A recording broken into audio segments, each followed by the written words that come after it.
And one of the great things about human species is that we have this remarkable organ, the brain. La tête dans le cerveau.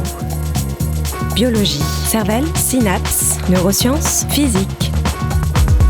The human brain really is the most unique gift of our species. Avec Christophe Rodeau.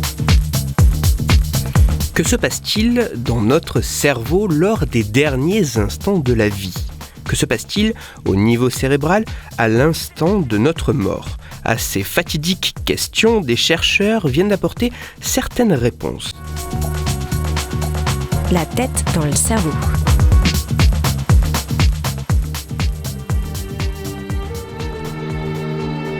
Qu'est-ce que la mort ?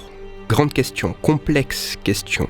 La mort serait cet état permanent et irréversible marquant la fin de la vie.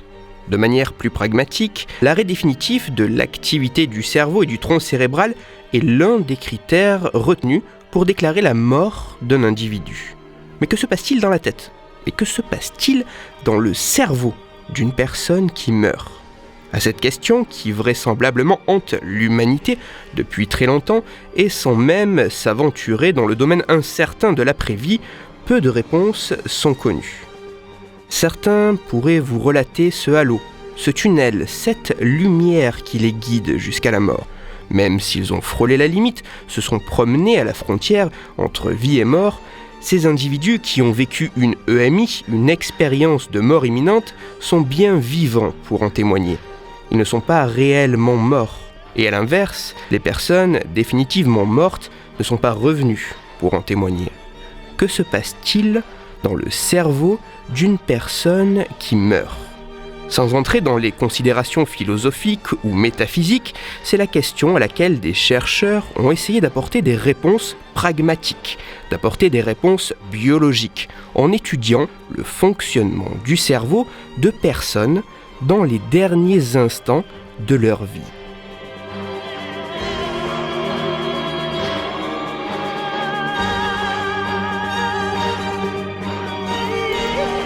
Pour cette étude assez particulière, avec l'accord des familles et des proches, les chercheurs se sont intéressés à 9 personnes qui, suite à de graves accidents vasculaires cérébraux ou de lourds traumatismes crâniens, ne laissaient présager aucun espoir quant à l'issue de leur prise en charge.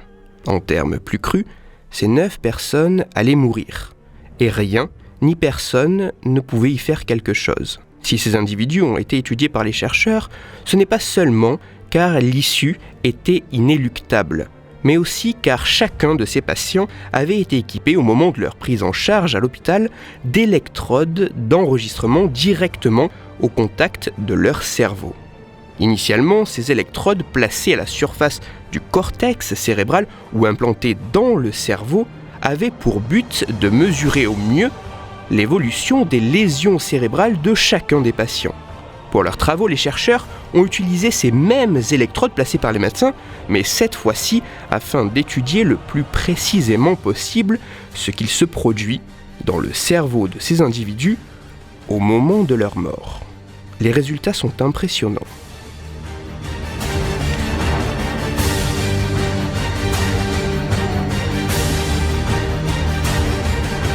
À l'arrêt du cœur, le débit sanguin dans l'organisme diminue petit à petit pour finalement s'arrêter. Ainsi, au niveau cérébral, les neurones ne se trouvent plus approvisionnés ni en oxygène ni en molécules énergétiques. L'activité, habituellement incessante et foisonnante des neurones dans l'ensemble du cerveau comme un bruit de fond, fait place à un silence total. Comme en apnée, chaque neurone s'économise. Chaque neurone fonctionne au ralenti sur ses réserves énergétiques internes dans l'attente providentielle du retour des ressources vitales. En l'absence du rétablissement de la circulation sanguine, dans ce silence total, après quelques instants, après quelques minutes, un neurone, quelque part dans le cerveau, va craquer. Incapable de continuer à assurer le fonctionnement cellulaire normal, ce premier neurone, comme dans un dernier souffle, va décharger et libérer certaines molécules, rompant le silence.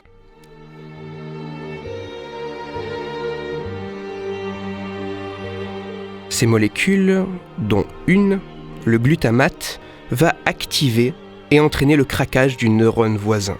Et c'est ainsi que, de proche en proche, à partir du premier neurone ayant craqué, par une réaction en chaîne, l'ensemble des neurones va s'embraser, une dernière fois, comme un bouquet final. En quelques secondes, une dernière activité, une dernière décharge des neurones avant le silence total et définitif.